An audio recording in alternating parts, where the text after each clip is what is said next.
கூடிய சிவபெருமானுடைய படைத்தல் தொழிலை செய்கின்ற பிரம்மதேவன் எழுந்தருள்க. பிரம்மதேவன் எழுந்தருள்க. பிரம்மதேவனே இந்த சோதியில் எழுந்தருள்க. எழுந்தருள்க. எழுந்தருள்க.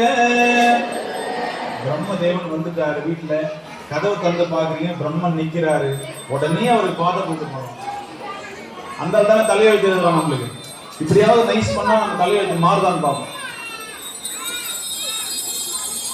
கருவாகி உடம்பிருந்து கழித்து மூளைகள் நரம்பும் வெள்ளெலும்பும் சேர்ந்து ஒன்றாகி உருவாகி புறப்பட்டு உருத்தி தன்னால் வளர்க்கப்பட்டு உயிராரும் கலை கோபாலா மரபா வண்ணம் திருவாரூர் மணவாளா திருத்தங்கூராய் கம்பனே செங்குள்ளே திகழ்த்தேன்.